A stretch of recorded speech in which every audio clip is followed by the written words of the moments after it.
Hi, Walter. How are you?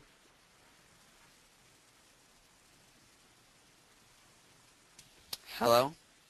How are you? Great. Oh, good. Hi, Heidi. Hi. Great. So I think we can get started. Let's see. Walter, would you offer our opening prayer? Sure. Great. Thanks so much. Heavenly Father, we are thankful for this opportunity that we have to study history, and please bless that we will be able to learn lots today, and please bless that we'll have a good rest of the day, and we see this in the name of Christ. Amen. Amen. Thanks, Walter. Well, everybody, I am really excited today. We're going to talk about John Locke. Locke has had such a great influence on many of the political ideas that we probably hold near and dear to our hearts or that we've grown up with. So I'm excited to jump into him today. Just to let you know, as always, the PowerPoint will be on Brain Honey for you. Just go to the view and you can see it. And so just in case you can't scribble down, if you're scribbling as we're talking, if you can't scribble down everything, don't worry, it'll be there for you. We've got lots to bite off today, and hopefully we'll have a delicious meal together. So we're going to start with talking about John Locke and liberal republicanism. And Can I ask a quick question? Sure. Are those available to before class so that I can print them off before class and like take my notes on them on the paper themselves? Are they generally available ahead of time?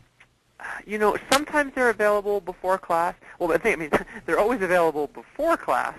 But in terms of how many minutes before class, Oh, okay. that's always the question. No, the reason why I say that is because I have a prep period for the distance class right before the distance class. And so while, for example, you may have noticed that I did have a PowerPoint entitled John Locke and Liberal Republicanism that was on Brain Honey before, but just before this class I edited it and made several changes. So this is the final version for our class, and it was just done maybe 10 minutes before we started. But basically, I guess the easiest answer to say is you can always check, and sometimes I'll have things up there, but usually I'm tweaking and trying to improve things specifically for the distance class, because when I teach it in the normal class setting, I teach it a little bit differently. Anyway, does that make sense? Yep, thanks. Okay. Okie dokie. Well, here we go. So here's a picture of John Locke. He has long locks, as we can see here in this picture of a wig that he's wearing. 1632 to 1704. So he just missed the United Kingdom part of the unification of Britain and Ireland in 1707, but certainly his life straddled many other important events that we've been talking about, namely the English Civil War, and obviously the Commonwealth, the Protectorate, the restoration of the Stuarts, and then most importantly the Glorious Revolution. And we'll talk about Locke's influence on the Glorious Revolution here. So in brief, to provide a little context before we start our 4Ring together, he was trained as a medical doctor, studied medicine, and in fact he actually got to know the Earl of Shaftesbury, for whom he would be a secretary in government because of an operation that he did, and it was a successful operation. Shaftesbury was lived because of it and sort of felt indebted to Locke, and so he ended up working very closely with Locke for the rest of his life. Shaftesbury is interesting to note in terms of the personal connections that people have had in history. We talked about Harrington and how, because he was personally connected with Charles II, Charles I, rather, he didn't think he should be beheaded. And here we have another personal connection that will be very important for Locke's life. And this is the connection that Shaftesbury was the founder of the Whig Party. And now, in terms of being a party, in the way we think of parties, that would evolve over the next century. But the Whigs are considered one of the earliest political parties in England. And this party, this group of Whigs, they were for constitutional monarchy, consent of the governed, and Protestantism, and then against the divine right of kings, absolute monarchy, and Catholicism. Locke is incredibly important for several reasons. One of them is that he was England's most influential earliest empiricist, and which means that as he was looking at epistemology, or the study of knowledge, basically what is knowledge, how we obtain it, that sort of thing, he formulated this idea of tabula rasa, which literally means a blank table, a blank slate. Meaning that Locke believed that when we came into this world, we didn't have any ideas that would influence our knowledge, and that all ideas and all knowledge had to be learned by experience. Basically, we didn't come with anything, but we could gain. And so in empiricism, if you think of science, right, and you have a hypothesis and you test it, and it's something that's observable, and then you form another hypothesis and that sort of a thing. He was a big proponent of that, which made him one of the leading philosophers in the English Enlightenment. This Enlightenment meaning sort of the use of man's reason to try to figure out the world around him. Interestingly enough, though, we might think, oh, wow, so Locke must have been incredibly secular in our standards. But he was still a Protestant. He still talked about God. He believed that rights came from God. He talked about God as the ultimate authority. But yet he still had these very strong beliefs in the scientific pursuit of knowledge through reason, through experimentation, through observation, through hypotheses and testing hypotheses. He was also the leading philosopher of liberal republicanism, and we'll talk about that today, so don't worry if you're not sure what that means. And then it's interesting because, like some of our other writers, he spent some of his life in exile, and when he was actually in France and in the Netherlands, he wrote his most important works, namely the essay concerning human understanding, and then also the two treatises on government, which you were able to read a part of for today. And the two treatises justifies the Glorious Revolution, seeing it as Locke's 5 big ideas in action. We'll talk about those ideas and why they were embodied by the Glorious Revolution. Okay, so now here we get to our 4Ring after that little bit of context. So first of all, and I know that some of you we've talked about this a little bit, but can you reason, okay, what is liberal republicanism? Because that could be the philosophy that people would most associate Locke with.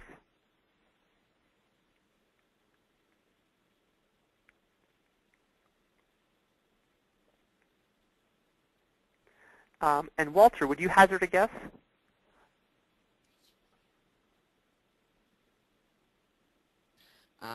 Well, republicanism, that is, like a republic is where the people get a say, but then there's a main law that kind of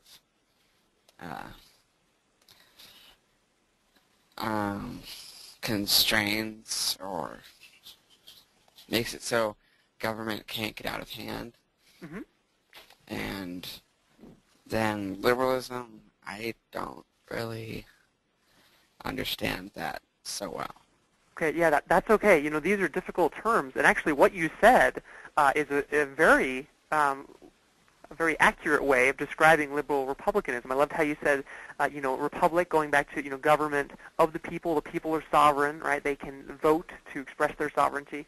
And then liberal, I liked how you talked about, you know, government needs to be constrained so that it doesn't start taking away those rights, that sort of freedom from government, if you will, that hopefully can be achieved. And that's actually what it is. So if we look here at some definitions for liberalism, and keep in mind, this isn't liberal like, oh, he's a liberal versus a conservative. This is the 17th century idea of liberalism, and as you can see here, it's a philosophy that advocated individual liberty from societal restraints, including government.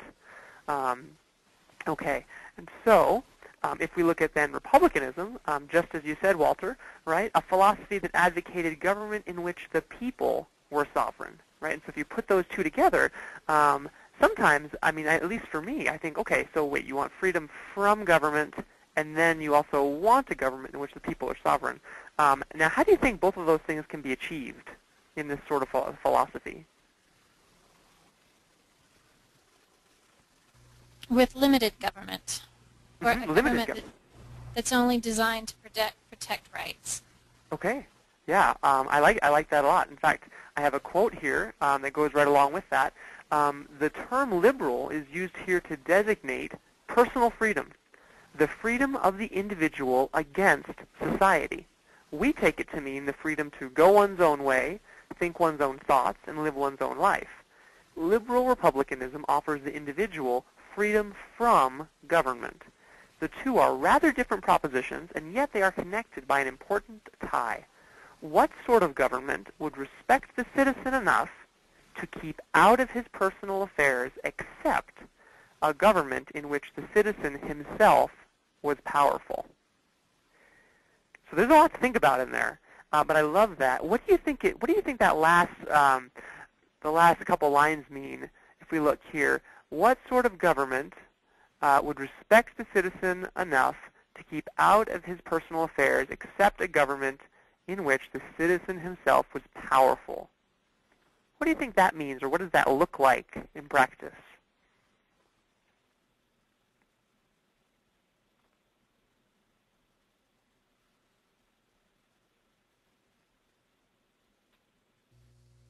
That only, only, go ahead, Heidi. Wendy. I was just going to ask another question, so go ahead.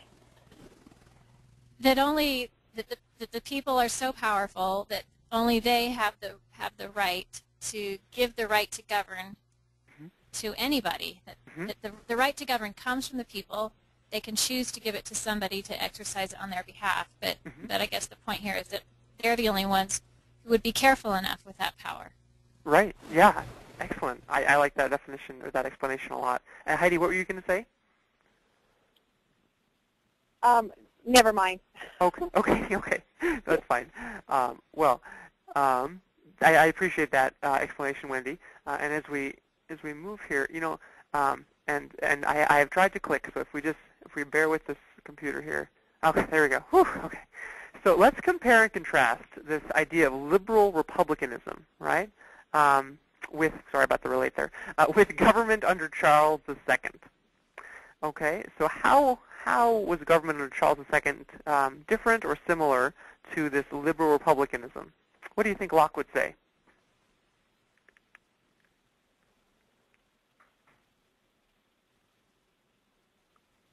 I would say he didn't practice liberal republicanism at all.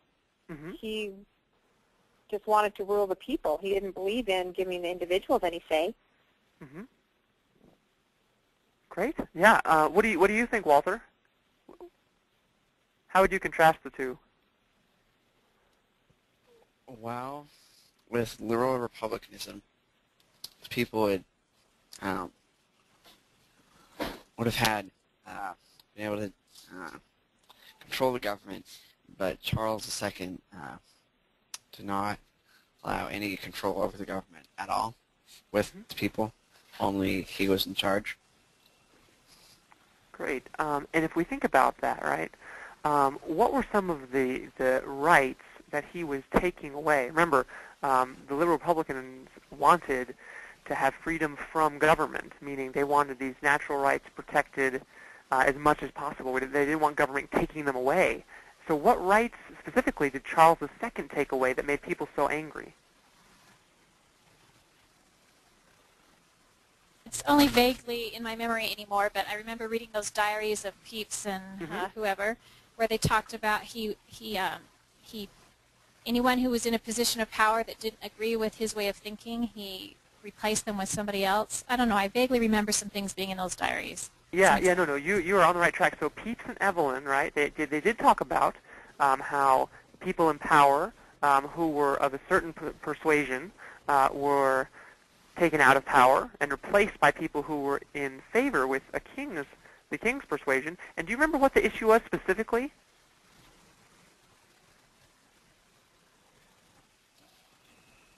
Probably was the Catholics that were being put into government in place of Protestants. Excellent. Great memory, Walter. That's right. So basically, we have Charles II attacking freedom of religion, okay, which is merely one of the most important manifestations of freedom of conscience, right? And as we know from the fourth principle that American heritage espouses, as the 7 principles of American, Christian education and government and history, that, as James Madison said, conscience is the most sacred of all property.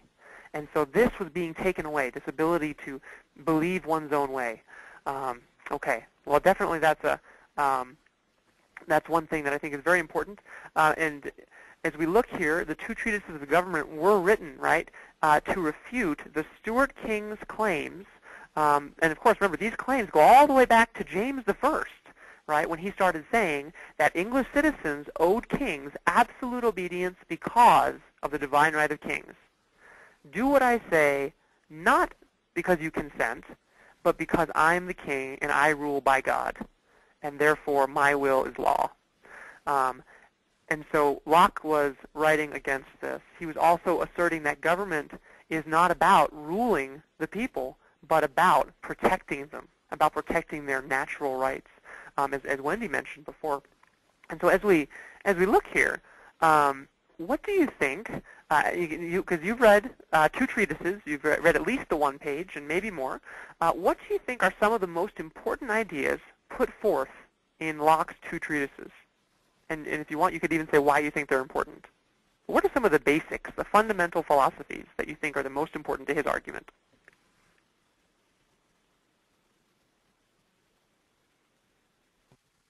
I like the idea, just starting at the beginning, that the only reason we ever enter into a society is to protect ourselves, and that's the only basis for creating a government. It's the only purpose of government. Mm-hmm. Definitely. I mean, so much comes from that has to be the foundation. And we'll see that, okay, Locke believes in sort of this cyclical type of government where if it's not working, we can go back to the beginning. Okay, thank you for pointing that out, Wendy. What else do you think? What are some other important ideas? Well, it says there at the beginning, too, about limiting power. Mm-hmm. Mm-hmm. Definitely. So limiting power, and limiting it, would you say, to what? Let's get that sort of the purpose of government.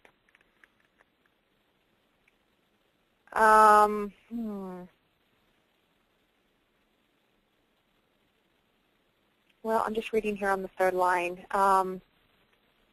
The 2nd line, there may be laws made and rules set as guards and fences to the properties of all the members of the society to limit the power and moderate the dominion of every part and member of the society. I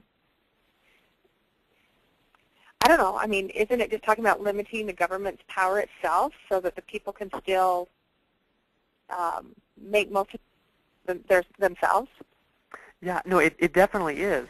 And Locke actually puts a very definite limit around government. He basically says government has a specific purpose. Anything outside of this purpose is too much.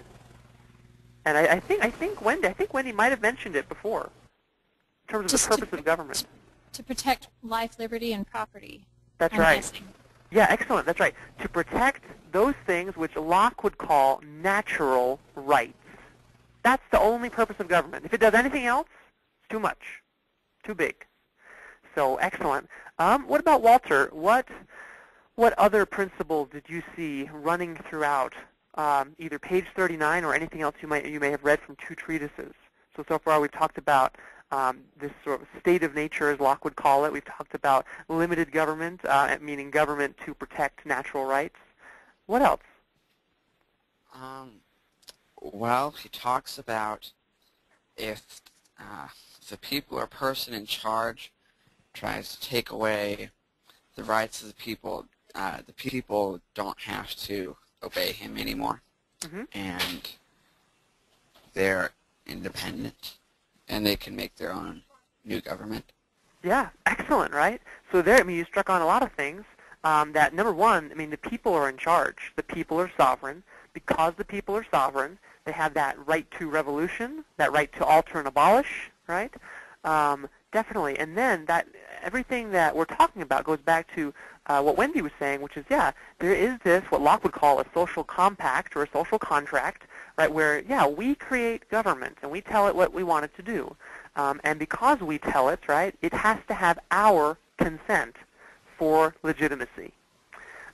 Okay, well, if we go along here, here are what you could call Locke's big five ideas, right? For the purpose of this class, we can call them the big five, right? Because these are the five ideas that scholars agree are the most important to Locke's contribution to political thought.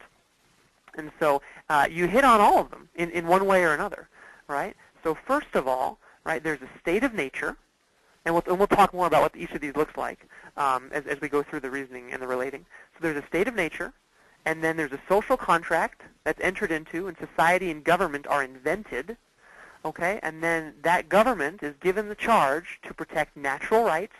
Locke would say liberty, equality, property, life, liberty, property. The legitimate authority then, as the government continues to live, right, is only by the consent of the people who are governed. And then, because the people are sovereign, right, they can change their creation as needed, as they feel it suits the purposes for which they created government. So here are the big five ideas. And you'll see that we'll talk about these today over and over again because they're so important. And in fact, I think many of these ideas, we probably are pretty familiar with them because we see them in our own government. So first of all, okay, if we reason, right, what is Locke's state of nature? What do you think?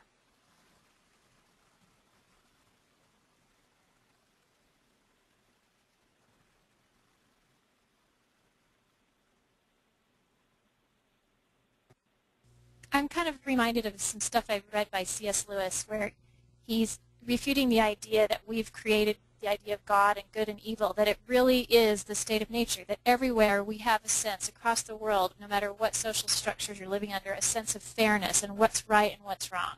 Mm-hmm. Excellent. Yeah. Any other thoughts to add? That was a great response, Wendy. What's in the state of nature, would you say? Sort of in the beginning. Oh, man and his ability to rule over things? Okay, yeah. So we have man and his ability to rule over things, right? That's an essential part of this, right? We don't have, a big bureaucracy, right, with lots of people telling us what to do, right? We have man, right, given stewardship, okay, over the earth, making decisions. As Wendy said, right, we have certain things that we have with us in terms of these notions of what's fair, what's right, what's wrong. Here we go. Well, here's some of the things that Locke said was in this state of nature. And these aren't all from page 39. This is if you look at the two treatises as a whole. But in this state of nature, Locke believed there was perfect freedom. People were free to do what they wanted to do. They had that agency. And there was also a rough equality of rights that were granted by nature, sort of this capital N. And Locke also talks about God granting the rights that they come from God, but that basically in an absence of society and of government, that before all of that, we had a rough equality of rights. Among them, life and liberty and property. We've talked about those rights before, but it's interesting to note that Locke believed that we had them, right? That nobody had to give them to us, that we didn't need permission for them, but that we had them. They were innate with us, and in a perfect world, in the beginning, they were ours. Okay, now this would be very important in terms of what Locke feels that a government is supposed to do, because many people before Locke's time, and many people after that, for that matter, of course, as we can see in history, believe that the government granted rights. The king granted rights to people. But Locke is saying, no, rights don't come from a king. They don't come from a governmental structure. They're innate with us. We have them. Okay, and so if we look then, what is this social contract that Locke would talk about? What do you think if you reason? What is the social contract then? We go from a state of nature and then we have some things that go wrong, right? For example, maybe we have Johnny and he's trying to enjoy his property in the state of nature, but unfortunately, people get greedy, and over time, people try to take things by force, so property rights are violated, or people get angry at others, even to the point of bloodshed, and so the right of life is altered, perhaps by mean, bad men and women, we could say. And then, what do we do to protect those rights if they're not being protected in the state of nature? If the state of nature is breaking down, and we need restraints, we need a judge, we need a lawgiver, what's the social contract about then? It's the people get together and they make a government, and the government can protect them by just being able to get a group of people together. They can protect everyone's property. Mm-hmm. Great. Yeah, so property, right, among other natural rights. And so, remember, a contract, right, it's a two-way agreement. For example, my wife and I, we're going to purchase our first home, like on tomorrow, Thursday, right? And so we're going to meet with the lender, and, we're going to sign this contract. And in this contract, we're going to promise to do some things, namely, pay a mortgage, down payment, that sort of thing, right? And then, the lender is going to promise that, what does the lender promise for me if I pay my mortgage? What does the lender promise, Walter? He promises that you will get to have the house. Mm-hmm. Great, right? So I get the house. Right? So if I pay for the house, if I uphold my part of it, then I get the house.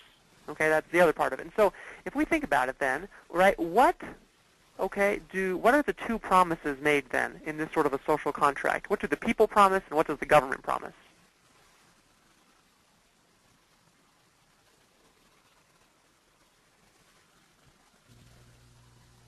The people say, we will give you the power to rule over us, and maybe even a salary to pay for your time. Mm-hmm. In exchange, we'll obey you as long as you're protecting our best interest. Excellent, and doing right? what we bargained for you to do in the first place. That's right. And then what does the government promise? They promise that they will protect the people, their property, and their life. Mm-hmm. And, yeah. Excellent. That's right. There we go, right? So basically people are saying, okay, here we go, if we look, right? So some people, as we talked about, violated others' natural rights, right? And so there's this need for laws, a need for judges. Okay, and so the people then invent political society, they invent government, and they decide to invent it for their own good, right? And they tell it, okay, this is what we want you to do. As long as you do it, we'll keep you alive. We'll keep you there. We'll let you rule over us, as Wendy said, right? But when you don't, you violate the contract, and then we'll see what Locke talks about. Well, we've spoken here about, why does Locke say that a government's job is to protect natural rights such as liberty and property? And what's the why behind that? What do you think, Heidi?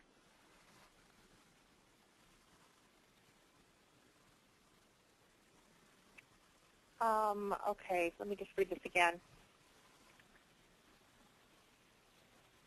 Well, because it's a full-time job to try to do it yourself sometimes. I mean, you can't stand there and protect your property all the time. You've got to go on making a living. Mm-hmm. So you have to hire outside people to do it. Mm-hmm. And as far as liberty, I'm not sure. So if we think about that here, and we think about a government's job to protect these natural rights, so Mr. Anderson,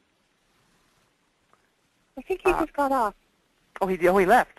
Oh, I thought he was here. Hold on one second. Oh, okay, you're right. He's gone away. Okay, never mind. Well, okay. I know he's very busy.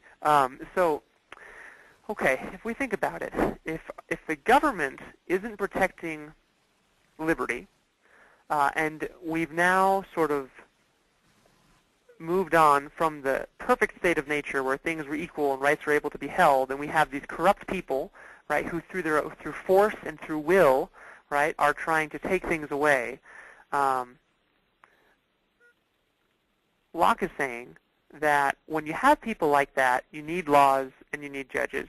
You need someone to say, okay, I'm going to step in, and because you can't govern yourselves, I'm going to tell you that something is right or something is wrong. Now, hopefully that's what the people all agree upon, right? And tell the government this is the standard that we give to you to enforce, right? But when the people can't self-govern, that's when they say, well, we want to have a safety measure.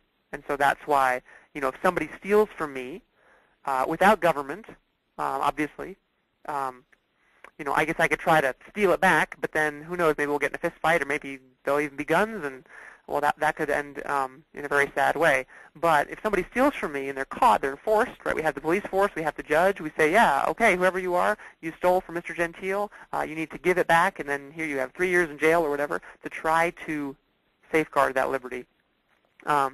Because as we, okay, here we go. Okay. As Locke would say, right, that a government is to protect natural rights, liberty, equality, property, right, because these rights have been granted by nature, right, or nature's God, as Jefferson would say, right, and could never be surrendered, right, as the divine right of kings suggested. Okay. However, even though those rights move with us just because we're human, so as long as we're breathing, right, they move with us throughout life. We have them. No one gives them to us. They could be, however, be violated by bad people, just like we've been talking about.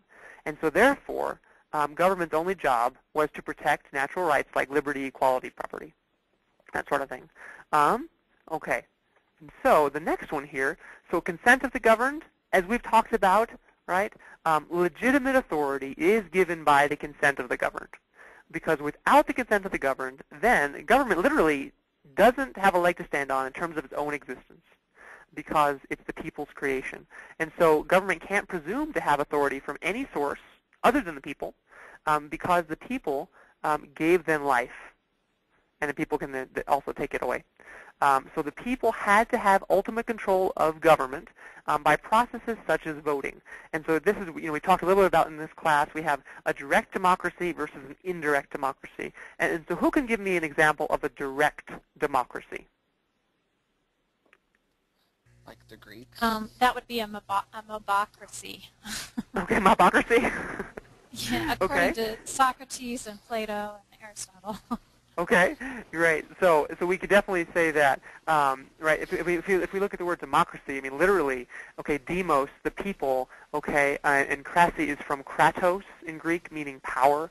So literally, it's power of the people, and yeah, many times, right, if not checked, it can turn into a mobocracy, right? This sort of anarchy, rule once again by force, by will of the people rather than just a single tyrant. There's an interesting quote, in talking about the American Revolution, one said that, is it better to have one tyrant 3,000 miles away or 3,000 tyrants less than 1 mile away? And that was Thomas Hutchinson. Anyway, but as we think about that, though, as Walter said, right, ideally, right, a direct democracy, right, you think about ancient Athens, and in many ways, it was a direct democracy. Basically, people who could vote, they all got together, they listened to the issues, they debated the issues, right, and then they cast their votes. You could think of, the New England town meeting, right, or the town meeting that is still held, I don't know, are there town meetings in Utah? I just moved here. Do they have town meetings?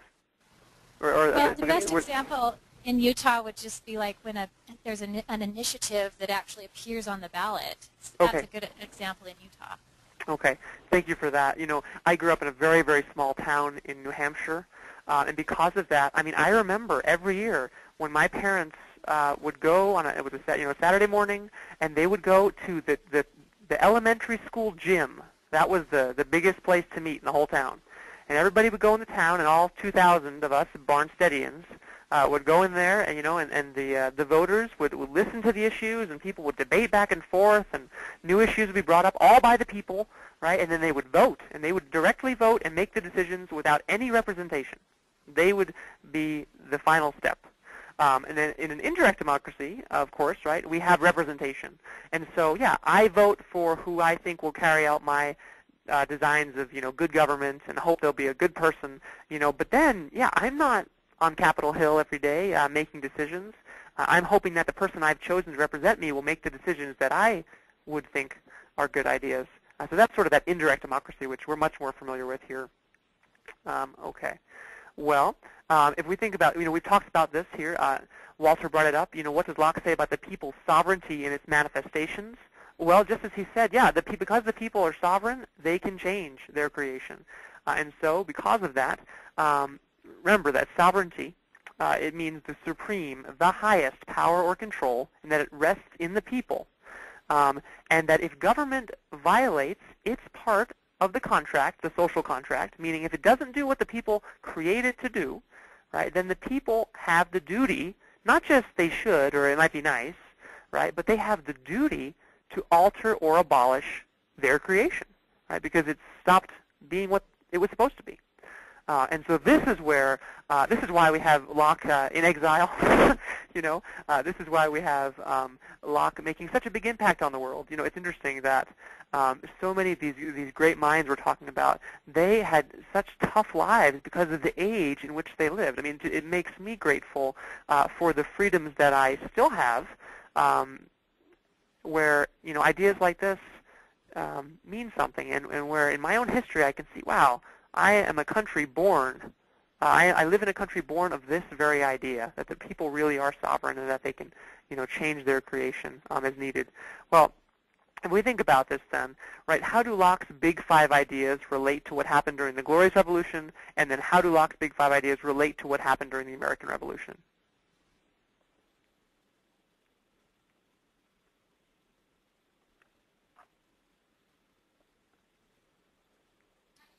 Can you go back one slide so we can look at them? Mm-hmm. This one or another one? No, the one that said his big five ideas, sorry. Oh, you mean from the beginning? Yeah, I will go back. Here we go. So here are the big five ideas. State of nature, social contract, government protect natural rights, legitimate authority given by consent of the governed, and then the people are sovereign and can change their creation. So how do we see these big five manifest in action, right, in the Glorious Revolution or the American Revolution? Well, all of those ideas are put into the Declaration of Independence, aren't they? Or some of them in the Declaration and some of them in the Constitution. Mm-hmm. That's exactly where we're going to go next. Thank you for pointing us there. Yeah, and what about the Glorious Revolution?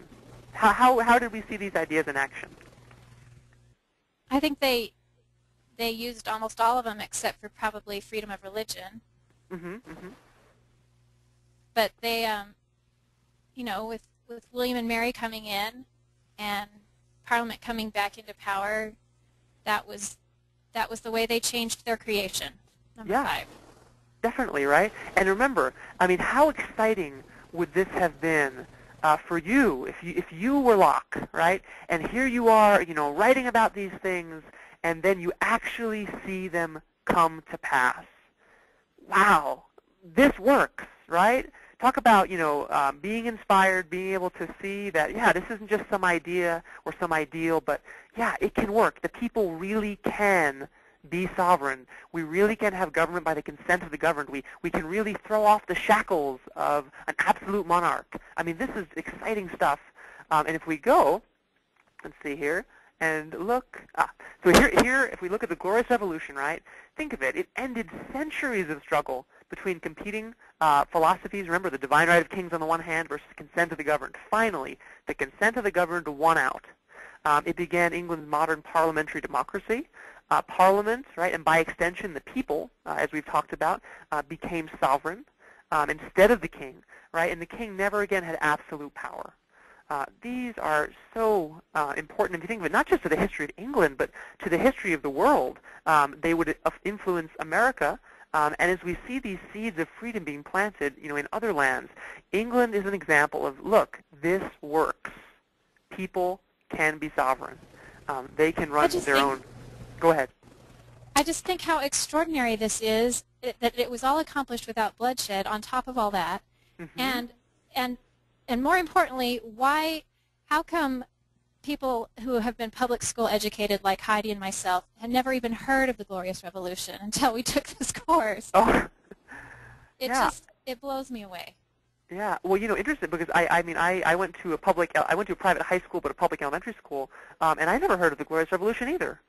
And so, yeah, as I've come to appreciate it, it's so important. You have to, if you want to understand the American Revolution, you have to start at least with the Glorious Revolution.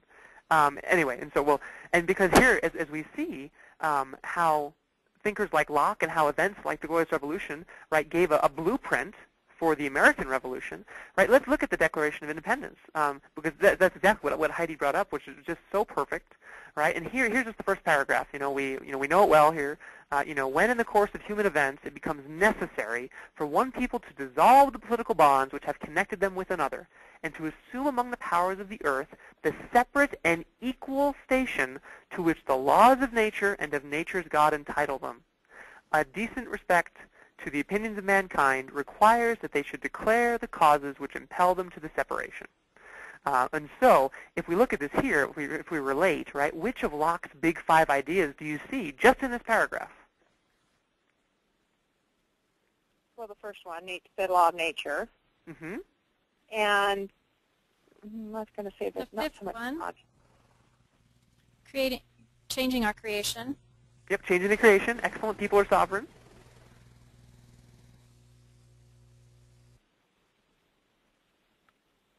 Let's see if we go further here. So here's more of the Declaration, right? And it'll be the same question. Which of Locke's big 5 ideas do you see in this paragraph? I've tried to highlight some ideas in red, and I want to see if you can then relate those back to the specific points of the big 5 ideas. But if we look here, can we have maybe let's just read this together here for a second. So Walter, would you read maybe through light and transient causes, kind of near the middle? Okay. We hold these truths to be self-evident that all men are created equal. They are endowed by their Creator with certain unalienable rights. Among these are life, liberty, and the pursuit of happiness. That to secure these rights, government must be instituted among men, deriving their just powers from the consent of the governed. Now, whenever any form of government becomes destructive to these ends, it is the right of the people to alter or to abolish it, and to institute new government, laying its foundation on such principles and organizing its power in such form as to them shall seem most likely to affect their safety and happiness. Prudence indeed will dictate that governments long established should not be changed for light and transient causes. Great. And then maybe Heidi, would you read through security in red, and then Wendy, could you finish it up? And accordingly, all experience has shown that mankind are more disposed to suffer while evils are sufferable than to right themselves by abolishing the forms to which they are accustomed. But when a long train of abuses and usurpations, pursuing invariably the same object, evinces a design to reduce them under absolute despotism, it is their right, it is their duty to throw off such government and to provide new guards for their future security.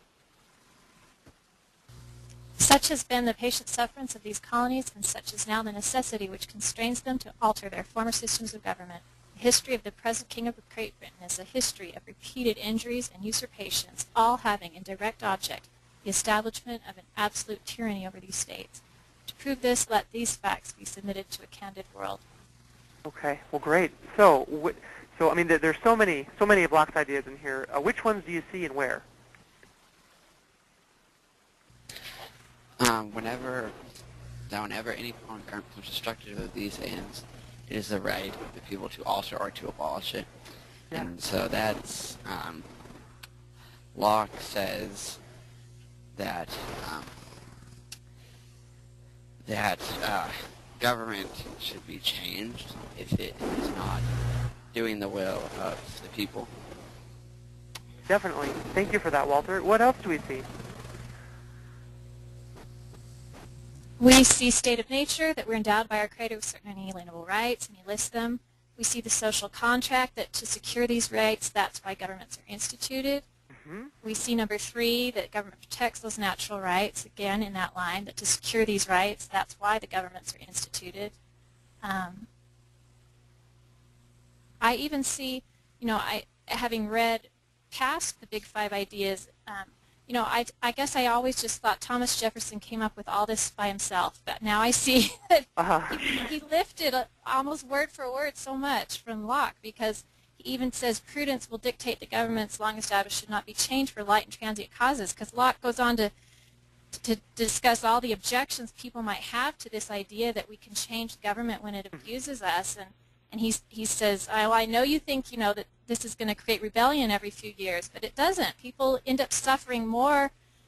They always try to suffer misery, suffer through it, than to rise up and change against it. So I just see every word in here is Locke. I see. Yeah, no, it's really amazing, and I think it's amazing too to understand Locke in the context of the Glorious Revolution, because I think most of us have probably heard about Locke, but as we talked about, we hadn't learned about the Glorious Revolution when we were young. But I think it's neat to see that not only was Locke describing his own times, and in many ways would affect his own times, but yet he had such a great effect on what happened 100 years after in America, which is amazing. And so truly, as we think about the mission of American Heritage School, and part of that mission statement is to appreciate America and the Founding Fathers, and to understand. You can't understand our Founding Fathers without understanding Locke as one of the Founding Fathers in the world for these ideas. And it just puts him on just such a high place. It's interesting. Jefferson, he once he commissioned some paintings to be made for his house, in Monticello, and he picked the three men who he felt had the greatest influence on the world, and he picked Francis Bacon, the scientist, Isaac Newton, the mathematician, and John Locke, the philosopher. And those were the three men he said that more than any other people, in his mind at least, influenced the world, and for the better. So with that word, and just one little word of caution here, because Locke, certainly wasn't the only influence on Jefferson, but certainly, as we can see here, he had a huge influence on Jefferson. The words in the Declaration are often taken to be a digest of Locke's second treatise, and indeed, they did encapsulate Locke and his liberal republicanism rather nicely. It does have to be pointed out, however, that they also might reflect Jefferson's acquaintance with some other philosophies, and we briefly touched on them, I think, in our tutorials, I know with Wendy and Heidi, the classical republicanism as well as the democratic, but certainly more than the others. Locke had this amazing influence, as we can see here with all of the red phrases and many other phrases as well. And so what I want to do then is just, I want to close today's class by just thinking, here we go, thinking about these big five. And I challenge you that as you go throughout the day, as you eat dinner with your families, as you go shopping or read a book or exercise or anything you do, just try to think about these five and why they're so important. I know that your essay for next week, if you choose to do it, is just comparing Locke's ideas with the ideas in the Declaration of Independence, and really trying to see the relations there, just as you pointed out so expertly today. And so, a great thesis for that could be something such as, John Locke had a tremendous influence on the ideas in the Declaration of Independence, and you could go, and talk about these five: state of nature, social contract, government to protect natural rights, the consent of the governed, the people are sovereign, this right to revolution, or the ability to change, or the duty, I should say, to change their own creation.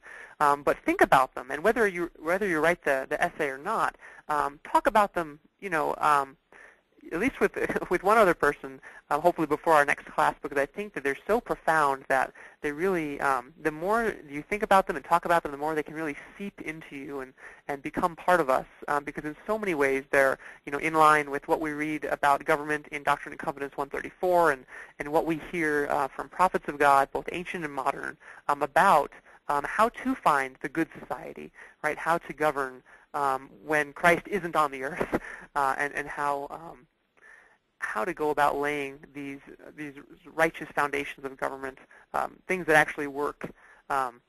Well, I want to be aware of the time. I know I have PE in about a minute here, and so I will let you all go. But I just thank you so much for a great class. Once again, this PowerPoint will be online if you want to go back and look through it or take notes or reflect. But thanks for such a great class, and I am excited about having learned about Locke with you today, and hopefully we can continue to bring up Locke and reference him as we read the writings of, Trenchard and Gordon, as we talk about, we'll read Otis and Delaney and Dickinson and Jefferson and others as we look at the American Revolution and then beyond. I really think that from this point in history we can see Locke's influence so much in so many of the political writings that we'll read all the way to the present. And especially if you hear politicians speaking today, think about how many times they bring up some of these big five ideas. And yeah, maybe they don't name Locke, but they come from Locke, or at least Locke articulated them most famously and most concisely in his two treatises. Mr. Gentile, I have just a couple of questions really fast. One, Sure. Can you rename the sections of the Doctrine and Covenants that you just referred to that talk about how... Yeah, 134. Uh-huh. Mm-hmm. And you said another one, too. You said two sections that talk about how we can decide what good government is, why Christ isn't on the earth. Oh, I remember saying 134. I'm not sure if I said another. Did I say another one? I thought you said two, but maybe not. Oh, that's the one that I can think of. Okay. And then I have another question. Sure. Can you sign off if I'm sitting here still talking to Wendy? Because last time Oh, yeah. Wendy and I had a little conversation Oh. even after, I think you had gone. Or did you have to wait for us to be done? Oh, I see. Basically, I know that if I end the meeting, I end the meeting for all. But, let's see, do you want to, I'm trying to think. Did you end it last time, or did you notice that we were talking and just leave it, or what happened? I'm not sure. Because we sat there and had a conversation. And I think I probably left it. So here's what I'll do. What I'll do is I will stop recording, just like I did last time. Don't worry, you weren't recording. Okay. I'll stop recording, and then you and Wendy can chat back and forth. Does that sound good? Oh, okay. Yeah, I just had a question I wanted to ask her. Okay. Well, great. It's not, that doesn't have anything to do with this lesson. Just Yeah, no, something else. that's fine. Okay. Well, then I'll sign off. Oh, go ahead. Before you leave, since my tutorial's tomorrow, I want to ask you this question, and just so maybe we can talk about it tomorrow. Sure. I really think it's extraordinary that this was almost a bloodless revolution, and England also had nearly a bloodless revolution when they abolished slavery. And I just want to ask you, why did it take us so much effort to do those two things, to get rid of slavery and to get rid of tyranny? I don't know. I just don't. It's amazing to me that England twice pulled it off without a lot of bloodshed, and I'd just like your thoughts on that tomorrow.